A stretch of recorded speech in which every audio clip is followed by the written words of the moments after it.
Hello and welcome to Best of the Bets. My name's Christina Nicolaides and we're looking at Sunday's action and some of the European games as well. And we have our regular guests. We have Sam Dymond, who is our football expert and editor of bestofthebets.com. We also have Gareth Walker, our bookie extraordinaire from HeavenBet. So thank you for being with me again. We are going to start with the North London derby. We're starting with Tottenham versus Arsenal. 2.4 they are to win this game. Arsenal are 3.1 and the draw is available at 3.6. The morale couldn't be different. Couldn't be more different at either club at the moment. Yeah. Tottenham now have won their last two in the league. They've scored decisive goals, decisive injury time goals in their last two games in the Premier League and Europa League competition. And they're also unbeaten in 11 Premier League games, which equals a club record in the Premier League era. Yeah. So the incentive for beating Arsenal in the North London derby and setting a new record is great. Arsenal, they did get that win against Villa, but it just is not. It was against Aston Villa. Yeah, and it made heavy weather of it as well. After getting an early goal, they didn't go on and sort of cement their authority like Arsenal teams of previous would have done, and it's certainly the weakest team of the Arsene Wenger era. And it is Gareth Bale fever at this it is doing brilliantly, everywhere. but you do wonder if those wonder strikes do dry up, as we've said before, where are the goals coming from? And I think that's my only slight reservation about Tottenham at the moment. Tottenham are really interesting because they've got this incredible unbeaten run, which is fantastic. Yeah. When you actually break down that unbeaten run, they seem to have had a very kind set of fixtures there. There was the game against United, which is obviously a tough one, but the other games within the run, they don't seem to have had any real tough test. However, I'm on a big downer about Arsenal, and I don't really think Arsenal are the team that they are going to test them. I think you look at this, and Tottenham 2.4, it springs out a mile to me from this whole weekend. I was going to say, possibly, do you think Arsenal is a strong team? They're not. They're not, and I think you have to look at their record against their fellow teams in the top six this season. They've only won one game. It was against Tottenham at the Emirates when they won 5-2. But that was very much a game that hinged on Adebayor sending off. Tottenham were very much control at that point. That's the thing to remember. You look back, you look at the score now, and it was obviously a comfortable win for Arsenal. But it was a big goal gamble from AVB after that ridiculous sending off, which did turn the game. Tottenham looked by far superior in that opening period in that game. 2.4. Yeah, what a price! I think this could be better the month, could be better the year even. Okay, right. We're going to find out what Mike Holden has to say about this particular game: Tottenham versus Arsenal. Tottenham have been virtually unstoppable in the league. They've only lost once, which was at Everton, with those two injury time goals that basically turned that game on its head. But they're creating chances galore. The shots on target, shot supremacy, they're leading the table in so many of the key statistics. It's not just about Gareth Bale. And I think that, this is there for the taking for them. I think Arsenal's defence is a real problem. In 27 Premier League matches, Arsene Wenger's used 11 different combinations of back four. Never used the same back four more than 4 times in a row. And again, that lack of sort of solidity, that lack of consistency in the defence is going to, he's going to be there again at White Hart Lane. Right, so we all agree on that game, including Mike. We're going to move on to Aston Villa versus Manchester City. What can they do in this game? No sympathy from the fixture computer. Away at Arsenal, followed by home to City. Villa 7.4, draw is 4.4, and Manchester City to win away 1.5. I thought Aston Villa did do well to get themselves back into the game at Arsenal, but yet again it's just a certain amount of naivety towards the end. That lack of experience in defence has cost them again. And you look at their back four at the Emirates: Loughton, Clark, Bennett and Baker, and they've got little over 100 Premier League appearances between them. So we flagged it up all season, but it is still costing them. What Man City have is experience in abundance, experience of winning games and winning trophies. So you would expect them, now that they've got over that blip of their 3 games without a win, to beat Chelsea. Their sights are very much set on second place. So I expect them to come through this game, but I think they won't do it until after the break. I think Villa can hold them till half-time.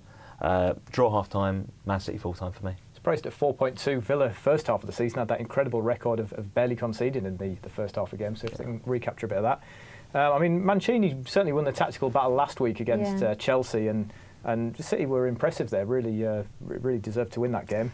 Gareth, is more pressure on Manchester City, because this is a Monday night game, United win their match against Norwich, then there's more pressure on Manchester City to do well on Monday. Does that make a difference? I'm not convinced City are even looking above them at United anymore. I think they're looking behind them and making sure that they finish second. I think that's the battle that they're involved in, making sure that they kill off Chelsea. So if Chelsea have won on Saturday, then it's going to be that's where the pressure will come. I think the only issue with the Monday night game is the fact that probably Man City's only hope of a trophy now really is the FA Cup, and they play Barnsley on Saturday. So it doesn't give them that much space between the two games. They may have one eye on that.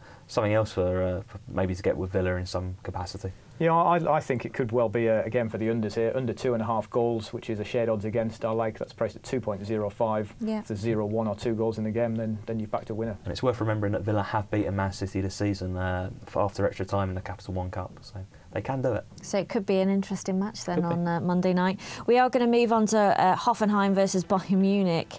Hoffenheim really, it's a real prospect of the drop when you've got Bayern Munich, who's fantastic. Look at the prices. Hoffenheim 10.7, Bayern Munich 1.25, and the draw is 5.4. Munich been extremely impressive in midweek. Yeah. Been extremely impressive all season. They haven't always had it their own way, going to Hoffenheim, drawn 3 of their 4 trips there. But I don't give Hoffenheim a chance for this game at all. You look at Bayern Munich's statistics this season, and it's just incredible reading. I've got them here. It's 6 straight wins in the Bundesliga. They're unbeaten in 14, 5 away victories in a row without conceding a goal, 28 wins from 33 in all competitions, 55 plus goal difference. And now they're through to the latter stages of the German Cup, and they've got one foot in the next round of the Champions League. There's just absolutely steamrolling teams at the moment, and Hoffenheim are in such dreadful form. They're heading for the drop the way things are going. Lost a massive 6-pointer at Augsburg last weekend to go into the bottom 2. They've lost 10 of their last 12 league games. They have improved under Marco Kurz. The performances have improved, but the results haven't. And I look like prices around sort of 4-0 Bayern Munich here and -2 on the Asian handicap. So 4-0 to Bayern Munich is priced at 6.8. Bayern Munich -2 is priced at 2.4. So for that one, if Munich win by 3 or more goals, then you bet to win it. If Munich win by exactly 2, then you get your stake back. If Munich win by 1, or it's a draw, or even the unlikely Hoffenheim victory, then you bet to loser.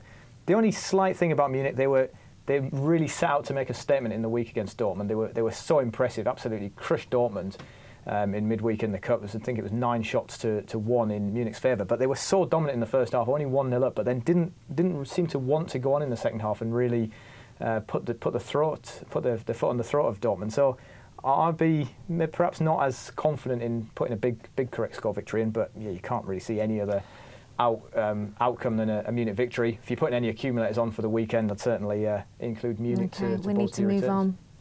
We need to move on. We're going to move on to Roma versus Genoa. Roma strong at home. Yeah, actually, my girlfriend was giving me some advice over one of these teams this week. So really? Oh, Genoa. Yeah, I've been going out with her for 2 years. Both of these sides have had an upturn in fortunes recently under new managers. Roma sacked Zeman after a 4-2 home defeat to Cagliari last month. And since Andrea Zoli has come in and taken charge, they've beaten Juventus, the Scudetto holders and league leaders, and they also had a great win at Atalanta last week in some quite treacherous conditions. So they come here, and what they look like showing now is consistency that really has avoided them all season. So they're looking quite good. Genoa are unbeaten in 5 games, and it's taken them out of the bottom 3, which is great news for them. But they didn't look quite as good last week against Palermo, who are bottom of the table, and only had 10 men for the last 15 or 20 minutes. And the performance was not as good as sort of recent ones. I can't see them going for a win on this game, but I think they'd be pushing for a draw if they could. I quite like Genoa actually. This record under David Ballardini, he's gone back to the club. It's the 3rd manager this season. Any club with a chairman as eccentric as the Genoa chairman is always a team that you follow with interest. And you'd know better than me, Sam. A lot of players out on loan. What's got about 30, 35 players out on loan. Absolute crazy. Well into the co-ownership at Genoa. Yeah, I think tied in with Watford, aren't they? Most teams are. But 5 points clear of the drop zone. Yeah. The last 3 games have finished 0-0, 1-0 and 0-0. So you're sort of thinking, oh, well, could be cagey. But I think the scoreline, certainly that Palermo game was very cagey. But I think that just seemed to be Genoa just thinking, get out of here with a point. 5 points clear of the drop zone, we'll be fine. But game before that, there was 3-2 against Lazio. Created a lot against Parma the game before that, I believe. So I'd be tempted to take a chance on Genoa, actually. 7.4. Roma, I know you're very bullish about them. I haven't been as convinced about them. They have Daniel De Rossi and Francesco Totti back from suspension for this game as well. So that's another reason I like them. And just Genoa have had trouble scoring on their travels this season. Only 8 goals away from home. They failed to score in 6 of their 12 away games. I guess the issue is, do you take Genoa's form for the season as your yardstick here, or are you prepared to do something which isn't generally a good idea, which is just to look at a very small sample of form, which I'm doing here really, and saying, well, look at the 5 games they've had under the new manager. Don't know what was exactly going wrong under their old boss, but clearly something's changed since he's come in. Yeah. Can they continue that? 7.4, I'll take a punt on Genoa. OK. We're going to move on to La Liga. Malaga versus Atletico Madrid, 4th versus 2nd. Well, yeah, the battle behind Barcelona is a real fascinating one. Malaga are 2.9 for this. Atletico Madrid 2.6.